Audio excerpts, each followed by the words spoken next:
C'est toujours un plaisir de vous informer. Madame, Monsieur, bonsoir et bienvenue à cette grande édition du journal sur Mondico Télévision, dont voici les principaux titres.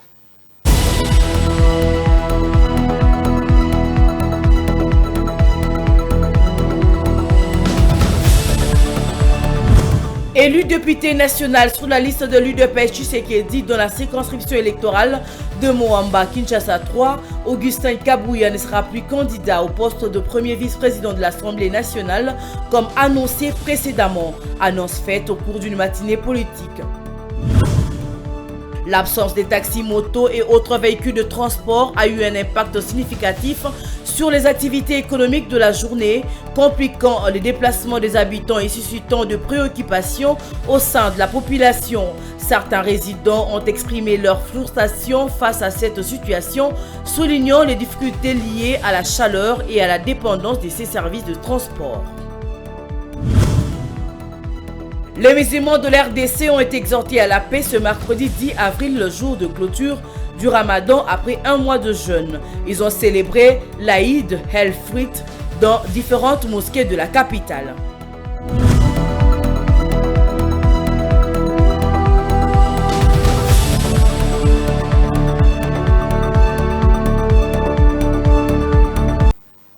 Une fois de plus, bienvenue dans ce journal. Ouvrant cette session d'information avec la politique. Augustin Kabouya, secrétaire général de l'UDPS Tshisekedi, a annoncé mardi son désistement au poste de premier vice-président de l'Assemblée nationale au cours d'une matinée politique. Cette décision est motivée par son souci de préserver l'intérêt du président de la République. Suivez. Élu député national sur la liste de l'UDPS Tshisekedi dans la circonscription électorale de Moamba, Augustin Kabouya ne sera plus candidat au poste de premier vice-président de l'Assemblée nationale comme annoncé précédemment. Au cours d'une matinée politique animée mardi 9 avril 2024, le chef du parti présidentiel justifie cette décision par le fait qu'il faudra préserver les intérêts du président de la République, de l'UDPS Tshisekedi, mais aussi pour mieux faire face aux différentes zones de turbulence qui vont surgir dans le prochain jour. Face à l'opposition de la foule à sa décision, Augustin Kabouya rappelle qu'il avait aussi refusé d'intégrer les précédents gouvernements pour le même cause et par la suite, il a eu raison au regard de différents enjeux qui s'étaient présentés. À l'en croire, l'UDPS va se réunir incessamment pour trouver un autre candidat à présenter pour ce poste au bureau de l'Assemblée nationale. D'après Augustin Kabouya, chef du parti présidentiel, il y a malaise au sein de la famille politique du chef de l'État qui nécessite une réaction rapide pour bien faire face aux prochains enjeux. Il insiste sur la nécessité de préserver la stabilité dans la coalition et les intérêts du président de la République. À l'heure actuelle, le bureau d'âge ou bureau provisoire de l'Assemblée nationale dirigé par Christophe Mbosso a déjà épuisé plusieurs de ses missions constitutionnelles. Jusqu'à ce jour, la date des élections pour le bureau définitif n'est pas toujours connue.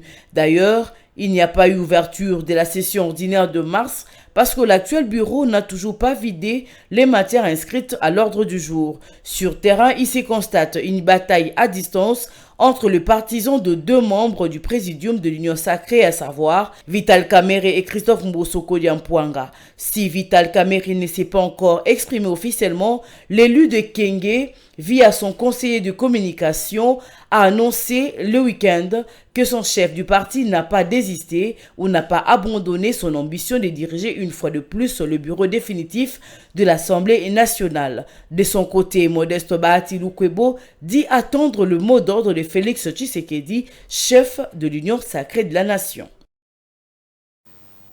Dans un autre registre, la République démocratique du Congo a connu des avancées dans la mise en œuvre de la déclaration d'Addis Abeba, notamment sur l'accès à l'éducation de femmes, à la santé sexuelle et reproductive de jeunes. C'est ce qui ressort de la journée d'évaluation de ces déclarations à Kinshasa le mardi 9 avril 2024. Mais il y a encore des défis à relever. Jvining Ali Junior. 10 ans après la tenue des déclarations d'Addis Abeba sur la population et le développement, la République démocratique du Congo a procédé à l'évaluation ce mardi. Cette déclaration constitue la mise en œuvre de la conférence internationale sur la population et le développement CIPD en Afrique. La CIPD a poussé 179 gouvernements à prendre des engagements pour le développement de leur pays. Je voudrais remercier le PNUD. La CIPD est historique, car elle représente un engagement solennel des gouvernements en faveur de l'autonomisation des femmes, de l'accès universel aux soins de santé sexuelle et reproductive et de la promotion des droits fondamentaux pour tous. Ce fut un tournant décisif pour le monde entier, car nous partions du cadre étroit des objectifs démographiques et pour arriver à celui plus vaste de la santé et des droits sexuels reproductifs en tenant compte des droits humains, de l'égalité des sexes. La déclaration d'Addis Abeba qui se repose sur 6 piliers thématiques, à savoir la dignité et l'égalité, la santé, la localisation et la mobilité, la gouvernance, la coopération internationale, les données et statistiques et partenariats. La RDC a renforcé l'accès à l'éducation des femmes, la santé sexuelle et reproductive. Mais beaucoup de défis restent à relever, surtout dans le domaine démographique. Qu'on puisse mettre l'homme au centre du développement, je pense qu'il y a des avancées. Le nouveau plan national stratégique de développement a réservé une bonne partie à l'homme, parce que nous avons 5 domaines de concentration. Il y a aussi la partie réservée au développement humain. Défis, il y en a beaucoup. Nous avons notamment les défis statistiques, de prendre des données. C'est vrai, nous acceptons que il y a longtemps que nous avons par exemple réalisé les recensements généraux de la population et de l'habitat, donc les recensements scientifiques.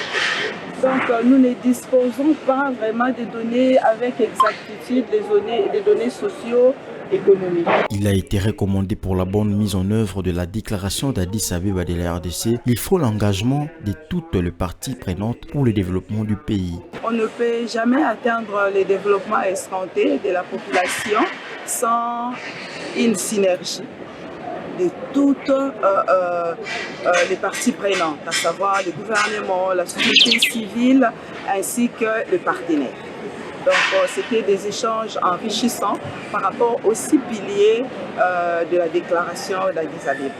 Et le ministère du Plan étant chargé de l'évaluation du processus, le ministère du Plan a mis en exergue quelles sont les avancées et quelles sont aussi les difficultés, les défis qui nous attendent. C'est en 2013 que les États africains s'étaient réunis pour développer le mécanisme de mise en œuvre de la CIPD, conférence internationale sur les populations et les développements tenue au Caire en Égypte. Dans le chapitre sécuritaire, le président de l'ASBEL, la nouvelle vision de la grande Léopoldville, Faustin Bimitia, s'est félicité de la tenue de la signature de l'accord de paix entre les parties concernées dans le conflit interethnique à Kwamouth, mais s'est aussi inquiété de la résurgence des tueries au lendemain de la signature. Il répondait aux questions des victimes.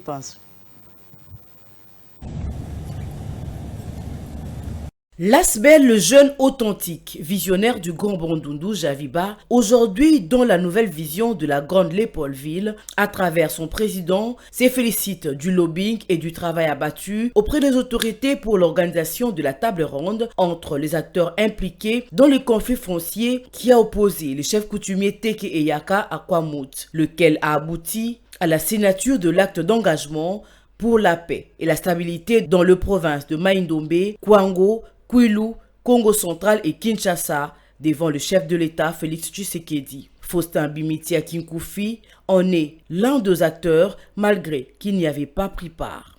Nous nous sommes battus pour que notre voix puisse être entendue auprès des autorités. Nous avons saisi de temps en temps, plusieurs fois, les ministres de l'Intérieur ainsi que même les présidents de la République pour solliciter la tenue ou sinon d'activer la tenue de la table ronde qui devait réunir les notables, les territoires de Kwamut, de Bagata, de Kenge, ainsi que Kimvula et commune de Maluku. Et aujourd'hui, vous voyez que nous sommes très ravis que son Excellence, Monsieur le Président de la République, chef de l'État, s'est impliqué pour que la signature d'accords de paix entre les Tekeyaka puisse avoir lieu le week-end dernier. Nous sommes dans les regrets que son Excellence, Monsieur le Vice-Premier ministre, ministre de l'Intérieur, n'ait pas pensé à Javiba. L'accord de paix a été signé. Malheureusement, au lendemain, la société civile a annoncé 5 morts. Le président de la nouvelle vision de la Grande Léopoldville pense que la vraie question n'avait pas été traitée. L'insécurité actuelle ne concerne pas seulement l'affaire des tribus de Tekeyaka. Cette question devrait être gérée dans le cadre de la grande province de Léopoldville. C'est pour cette raison que nous avons mené des consultations auprès de la notabilité à l'intérieur et à Kinshasa. Et nous avons mis en place une structure nommée la Grande Léopoldville, la nouvelle vision de la Grande Léopoldville, que nous sommes en train de militer pour accompagner le gouvernement dans les processus de recherche de la paix. L'accord a été signé le week-end, mais le dimanche, il y a eu des morts. Les accords signés, est-ce que c'est avec les acteurs? Est-ce que les Mobondo étaient sincères? Est-ce qu'ils étaient d'abord là? De l'autre côté, dans nos villages, il y a le phénomène Mobondo. Dans nos villes, il y a les Kuluna. La population va vivre où? C'est pour cette raison, nous demandons à son Excellence, Monsieur le Président de la République, de revoir encore l'accord. Dans l'entretemps, les déplacés ne cessent de demander de l'aide pour leur retour et le moyen pour faciliter leur réinstallation. Rendons-nous au Sud Kivu, les activités socio-économiques ont tourné au ralenti le mardi et ce mercredi 10 avril 2024 à Bukavu. Aucun véhicule de transport en commun n'a sillonné les artères, laissant place à une marée humaine qui s'est déplacée à pied. Cette situation est le résultat d'une grève de 3 jours initiée par les associations de transporteurs en collaboration avec les organisations de la société civile et les mouvements citoyens dans cette partie de la République. Suivez. À travers cette grève, les transporteurs dénoncent des tracasseries incessantes des éléments de la police des circulations routières qui ont transformé plusieurs points de la ville en véritables postes de péage improvisés. Soutenus par des organisations de la société civile, ces derniers protestaient également contre les arrestations arbitraires de conducteurs de moto après 18 heures sans justification légitime. Après avoir reçu plusieurs plaintes de la population, nous avons été voir le général, le commissaire provincial de la police. Nous lui avons tout dit. Il a promis qu'il va s'y impliquer et trouver une solution urgente. Et nous avons cru qu'il y aura une solution. Mais par grande surprise, aujourd'hui la situation s'empire. Ce qui est grave, il y a même certains responsables des associations de transporteurs qui font déjà l'objet de poursuites judiciaires, des intimidations et des arrestations, même comme c'est le cas à Fizi. Au fait, par rapport à cette tracasserie, il y a d'abord multiplicité de postes. On a eu à créer même des postes qui n'existaient pas dans le temps. Et à chaque poste, il y a toute une panoplie des éléments de la police au moment où il y a des territoires, il y a des SIAT qui n'ont même pas des éléments de la police. Dans les rues de la ville, les habitants expriment leur désarroi. Ils disent être pris en otage par cette situation, car marcher sur des longues distances n'est pas une partie des plaisirs, surtout pour les plus âgés et les enfants. Mais on a manqué les véhicules pour acheminer les corps dans le territoire de Walungu. Il y a beaucoup de travailleurs qui n'étaient pas arrivés même au boulot à l'heure du travail. En tout cas, ça pénalisait beaucoup la population. J'habite au niveau des paysages, mais je devrais aller en Gouba pour participer à un dé. Mais j'étais obligé de partir à pied. Maintenant, je suis au niveau de Nyawera. Je suis à pied pour aller à la place du Verka. En tout cas, je ne sais pas, je vais arriver à quand. Or, j'avais plus de 5 rendez-vous aujourd'hui. Je suis très pénalisé comme pas possible. Alors que la grève se poursuit, l'issue reste incertaine. Plusieurs activités, notamment les commerces bien couverts, ont tourné au ralenti, l'absence de transport limitant l'accès des clients. Les transporteurs disent avoir tenté le dialogue avec les responsables de la police en province, mais leurs efforts sont restés vains. La population appelle à une action concrète des autorités pour répondre aux revendications des conducteurs des véhicules et des motos afin de permettre la reprise normale des activités.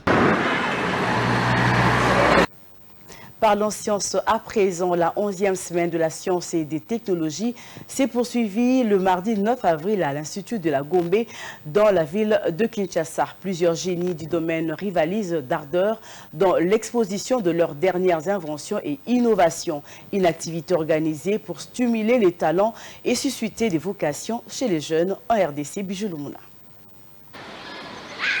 L'enceinte de l'Institut de la Gombe a grouillé du monde ce mardi dans le cadre de la Semaine de la Science et des Technologies. Lancée sous les thèmes La science comme langage commun ici et là-bas, plusieurs génies congolais du monde de la science s'y sont donné rendez-vous. Chacun expose dans son domaine les dernières inventions mises sur les marchés. Le cas de Fabrice Chubaka, ingénieur et chercheur à l'université de Kinshasa, qui a créé un banc de simulation hydrolienne pour la production de l'électricité. Cet équipement ici, c'est un banc de simulation d'une hydrolienne. Une hydrolienne, c'est comme une éolienne qui permet de produire du courant électrique en utilisant l'écoulement de l'eau.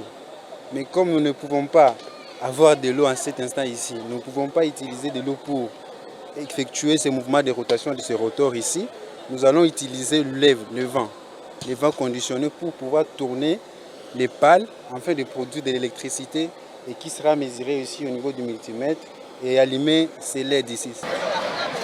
Présence remarquable à cette exposition du Centre national de télédétection. Cet établissement public est d'une importance stratégique dans plusieurs domaines et développement socio-économique. C'est ce qu'explique Ondine Tsakala, géologue et chercheur trouvé au stand de ces centres. Le Centre national de télédétection a vraiment un apport très capital pour l'évolution de notre pays, la RDC. Pourquoi? Parce que le Centre national de télédétection est au carrefour de plusieurs autres domaines, tels que, je cite ici, l'urbanisme et habitat, dans le secteur de l'aménagement du territoire, dans le secteur minier, dans le secteur pétrolier, donc même dans le secteur de l'agriculture, de l'environnement, la foresterie, nous sommes vraiment dedans.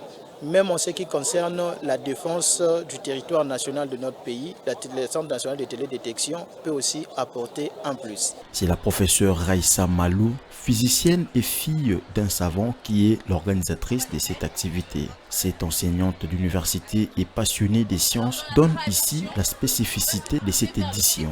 Une des particularités de cette 11e édition, c'est que l'on a mis en place ce qu'on appelle le réseau des catalyseurs. Donc ce sont des jeunes qui sont en province et qui organisent des activités pendant le mois d'avril. Il faut savoir que le mois d'avril est devenu le mois des sciences et des technologies en RDC. Ça fait quand même 11 ans qu'on le fait. Et donc ici, on a des jeunes dans les provinces qui le font. Alors je vais vous dire, ils sont au Congo central. On a évidemment Kinshasa, on a le Mai-Ndombe, on a le Tanganyika, le Lualaba, le Haut-Katanga, le Nord et le Sud Kivu et l'Ituri. Donc dans ces différentes provinces, depuis l'année passée, on a des jeunes, au Kasaï aussi, on a des jeunes qui organisent des activités. C'est vraiment pour nous le meilleur moyen d'avoir un énorme impact et d'aller vers les communautés dans nos provinces pour participer et faire la fête autour des sciences et des technologies.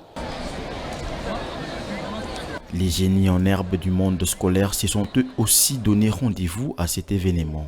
Pour ces scientifiques en devenir, le but est d'explorer les nouvelles innovations qu'apporte la 11e édition de la Semaine de la Science. Gabriel Bekambo et Kazadi Toussaint sont élèves de 3e primaire au collège Boboto. On a appris beaucoup de choses, on a parlé de la pendule, de l'origami, on a appris de l'anatomie, la robotique, on nous a appris comment faire des ponts, mais ce que moi je pourrais plus retenir, c'est à l'origami, quand on dit que l'origami est un art chinois ancestral et les ingénieurs se servent plus de l'origami pour essayer de fabriquer des satellites un peu pliables à l'espace, vu que les satellites qui sont grands comme ça, c'est presque impossible de les faire entrer dans les fusées à leur état naturel. Et ce que j'ai retenu, c'est plus sur l'anatomie.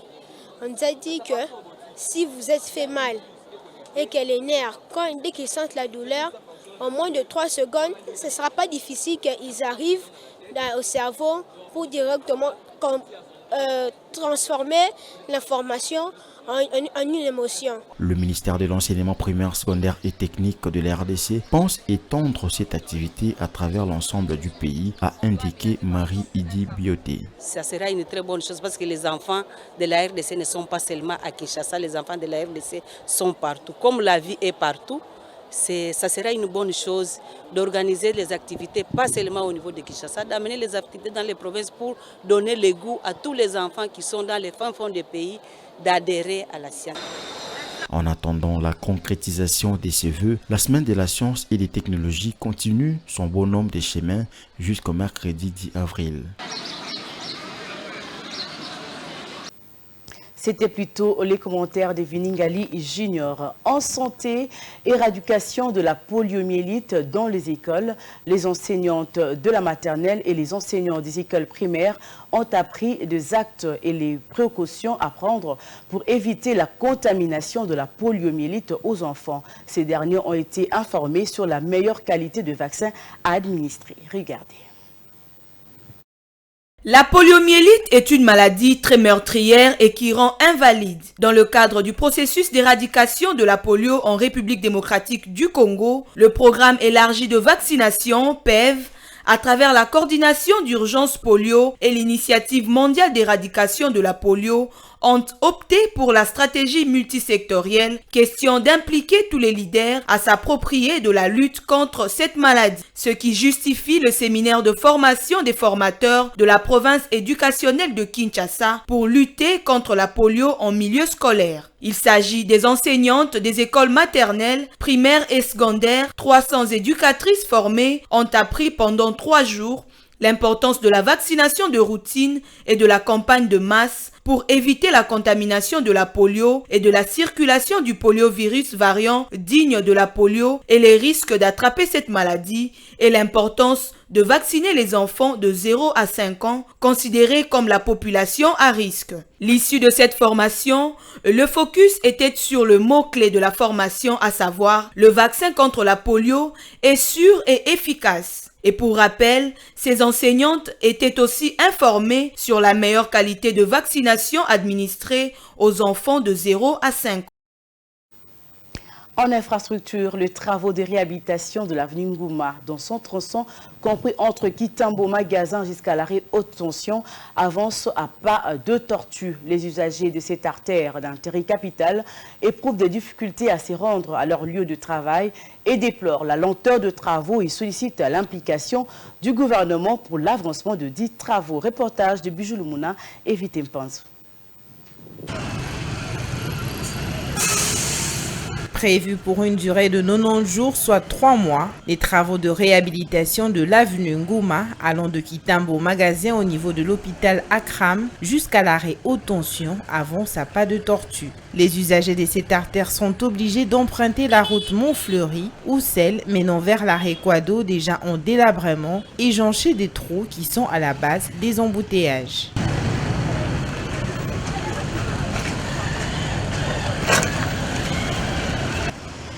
Fatigués de cette situation, les usagers de cette route demandent l'implication du gouvernement pour que cette route soit achevée dans le plus bref délai. Bon, d'abord,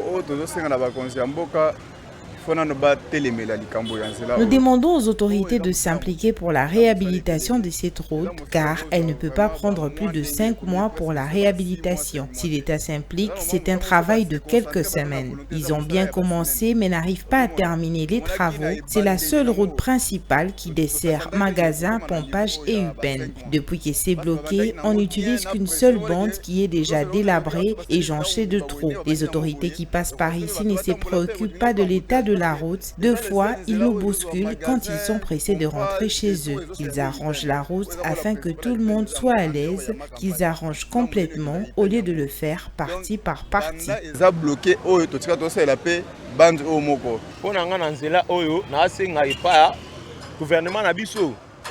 Pour moi, je demande au gouvernement d'arranger la route rapidement pour que nous puissions travailler correctement. Si cette route est réhabilitée, tout le monde sera content. L'entreprise qui exécute les travaux sur cette route n'a pas voulu se prononcer quant à la lenteur des travaux. Ils nous ont sommé de partir et de ne pas filmer davantage. Selon eux, plusieurs difficultés rencontrées ont été à l'origine de la lenteur des travaux. Les usagers de cette avenue restent butés aux problèmes d'embouteillage qui battent pavillon. Pour le moment, ils sont obligés de faire avec.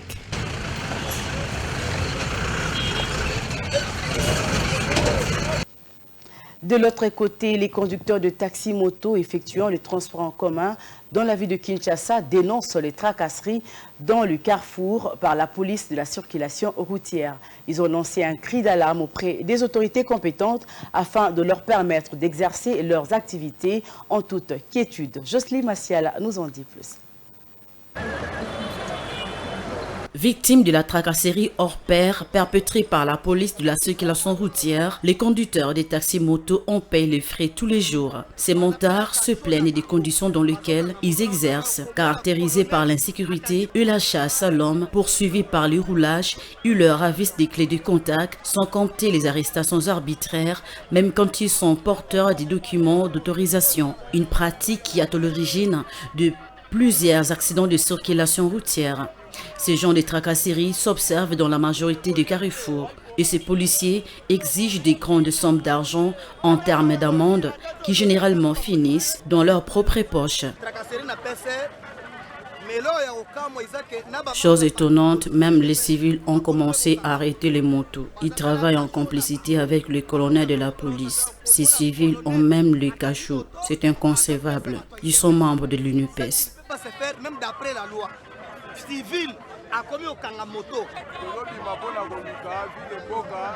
Nous travaillons pour subvenir à la vie, mais ces tracasseries dépassent notre entendement. À cela s'ajoutent aussi les embouteillages. Nous demandons aux autorités de s'impliquer. Les conducteurs taxi-moto estiment qu'il est possible pour eux d'œuvrer dans ce secteur de transport en commun dans la ville de Kinshasa sans parler de tracasseries routières. Tout dépend de la bonne volonté de l'autorité à vouloir réguler ce secteur. En religion, tel qu'annoncé dès l'entame de cette édition, les fidèles musulmans de la République démocratique du Congo ont clôturé ce mercredi 10 avril 2024 le mois du Ramadan, appelé aussi fête de l'Aïd el-Fitr ou fête de la récompense. C'est l'occasion pour l'imam de la mosquée centrale de Kinshasa d'appeler à l'unité de musulmans congolais.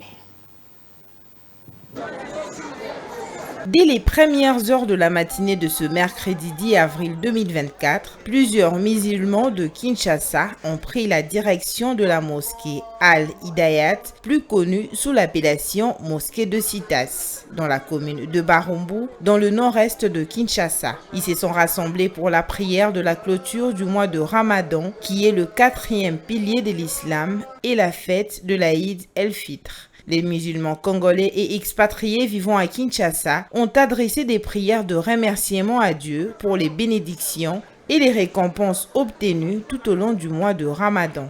Aujourd'hui, c'est le jour de l'Aïd el-Fitr. Les habitants de la terre l'appellent le jour de l'Aïd. Mais les habitants du ciel, c'est-à-dire les anges qui habitent au ciel,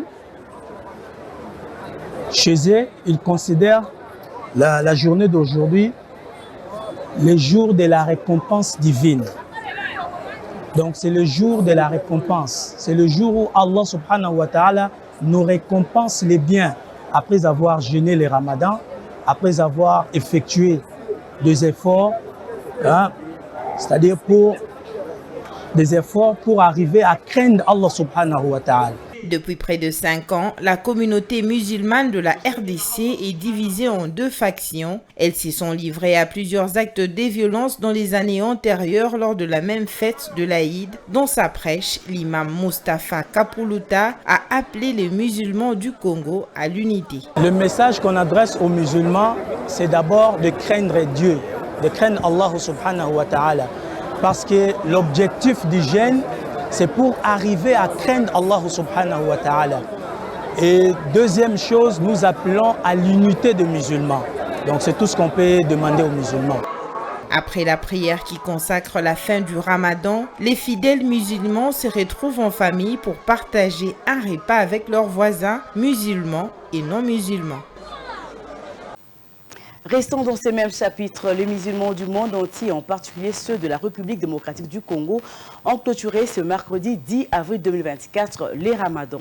Cette date est déterminée par rapport à l'observation du croissant des lunes conformément au calendrier lunaire musulman. À cet effet, la mosquée Aï Rahman à Binza Pigeon a célébré la fin du ramadan en compagnie de ses fidèles. Reportage de Nansia Mafuta et Yvon Thieron. Les musulmans du monde entier ont été à l'honneur pour clôturer les mois de Ramadan, une fête consacrée à 40 jours et 40 nuits sans manger, dénommée Eid el-Fitri. Dans la ville-province de Kinshasa, la clôture a été faite à la mosquée Aï Rahman à Binza Pigeon dans la commune d'Ongaliema, où une centaine de croyants musulmans étaient visibles avec des robes blanches et des écharpes à la tête. Le Ramadan, c'est un temps que le bon Dieu nous a donné. Nous avons 12 mois de l'année. Parmi les 12 mois, Dieu, sachant que nous sommes des pécheurs, il sait que nous sommes faillibles, nous avons péché toute l'année, mais par son amour, il ne veut pas que nous allions à l'affaire. Il nous accorde un mois de repentance. C'est ce qu'on appelle Ramadan. Prenant la parole, le chargé de culte Cheikh Omari bin Sokoni a appelé les fidèles de continuer à prêcher la bonne parole des dieux et se distinguer dans la communauté avec de bons comportements craignant Dieu malgré la fin du Ramadan. Le Ramadan vient de passer, mais Dieu reste toujours là. Ses recommandations restent toujours là.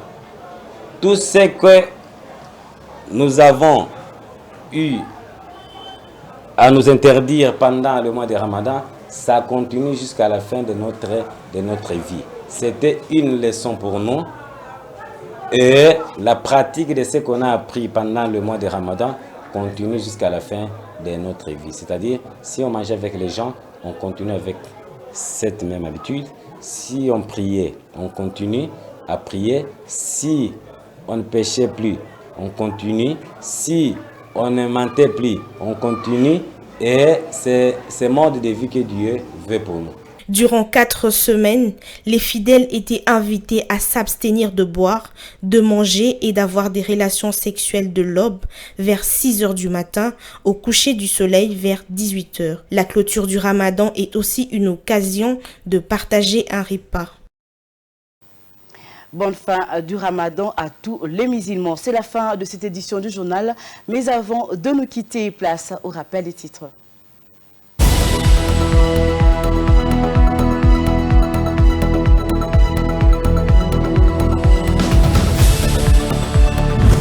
Élu député national sur la liste de l'UDPS Tshisekedi dans la circonscription électorale de Moamba, Kinshasa 3, Augustin Kabouya ne sera plus candidat au poste de premier vice-président de l'Assemblée nationale comme annoncé précédemment. Annonce faite au cours d'une matinée politique.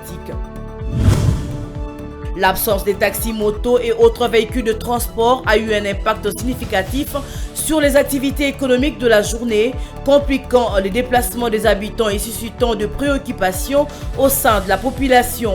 Certains résidents ont exprimé leur frustration face à cette situation, soulignant les difficultés liées à la chaleur et à la dépendance de ces services de transport. Les musulmans de l'RDC ont été exhortés à la paix ce mercredi 10 avril, le jour de clôture du Ramadan après un mois de jeûne. Ils ont célébré l'Aïd el-Fitr dans différentes mosquées de la capitale.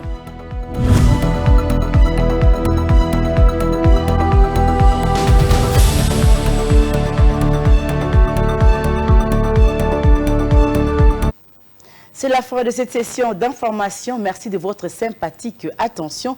Je vous retrouve demain avec le même plaisir. Bonsoir.